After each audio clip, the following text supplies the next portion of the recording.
வணக்கம்.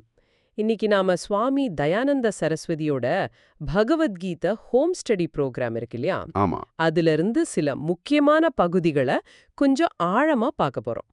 சரி. இது மகாபாரதத்தோட ஒரு பகுதி, வேதங்களோட சாரம்னு வியாசர் கொடுத்தது. இது நமக்கு தெரிஞ்ச விஷயம்தான். ஆமாமா. இப்போ நம்ம கிட்ட இந்த ஹோம் ஸ்டடி ப்ரோக்ராமோட முதல் 2 வால்யூம்ஸோட சில குறிப்புகள் இருக்கு. சரி. நம்ம நோக்கம் என்னன்னா, அர்ஜுனனோட அந்த பெரிய குழப்பம், அப்புறம் கிருஷ்ணர் அதுக்கு ஆரம்பத்துல என்ன சொன்னார், முக்கியமா சுவாமி தயானந்தர் பார்வையில இத புரிஞ்சுக்கிறது தான். ரொம்ப முக்கியமானது. சரி, இதுக்குள்ள போகலாம். முதல்ல கீதையை எப்படி அணுகணும்னே சுவாமிஜி ஒரு முக்கியமான விஷயம் சொல்றார் பாருங்க. ஓ, என்னது? இது ஒரு புனித நூல். அதனால ரொம்ப திறந்த மனசோடையும் ஸ்ரத்தா அப்படிங்கிற ஒரு விதமான, சொல்லப்போனா கவனமான ஏற்புத் தன்மையோடையும் அணுகணுமா. ஷத்தா. அதாவது என்ன சொல்லப்படுதோ அதோட உண்மையான அர்த்தத்தை தெரிஞ்சுக்கணுங்கிற ஆர்வத்தோட எந்தவித முன்முடிவும் இல்லாம கேட்கணும். சரி சரி. நீங்க கிருஷ்ணரை கடவுளா பாக்குறீங்களோ இல்லையோ அது வேலை விஷயம். ஆனா அவர் சொல்றத காது கொடுத்து கேட்க ஒரு வாய்ப்பு கொடுக்கணும். அதுதான் முதப்படி. இது நல்ல பாயிண்ட்.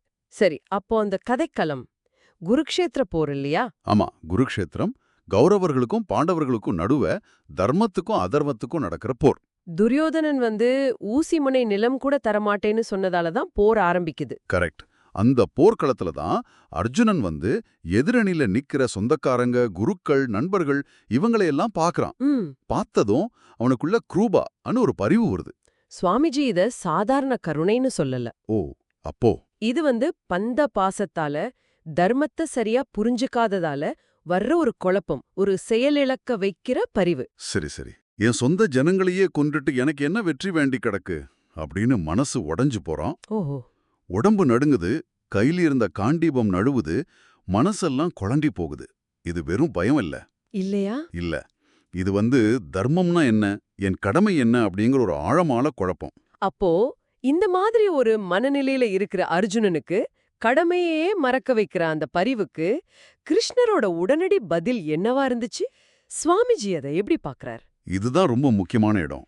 கிருஷ்ணர் உடனே சமாதானம், ஆறுதல் அப்படின்னு போகலையா? இல்ல. சுவாமிஜி சொல்ற மாதிரி கிருஷ்ணர் நேரடியா பிரச்சனையோட ஆணிவேருக்கே போறார். ஓ.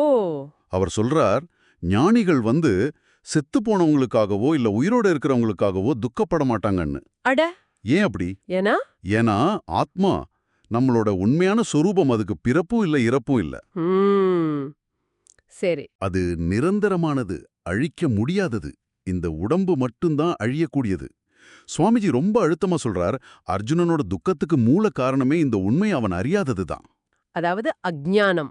ஆமா, அக்ஞானம். இது வெறும் தகவல் தெரியாததில்ல, தன்னோட உண்மையான இயல்பை பத்தின அறியாமை. அப்போ இந்த அறியாமை காரணமாதான் நாம சுகம், துக்கம் இதுலெல்லாம் மாட்டிக்கிறோம், அப்படிதானே? கரெக்டா சொன்னீங்க. கிருஷ்ணர் இத மாத்ரா ஸ்பர்ஷான்னு சொல்றாரு.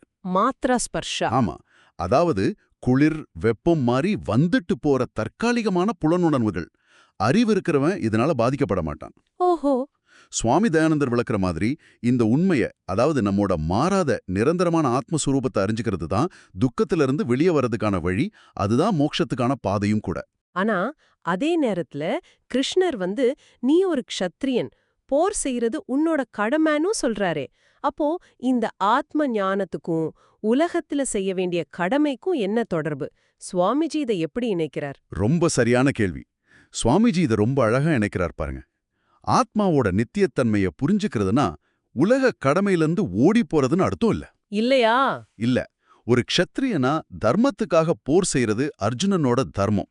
அந்த தர்மத்தை அவன் செஞ்சுதான் ஆகணும். ஆனா எப்படி?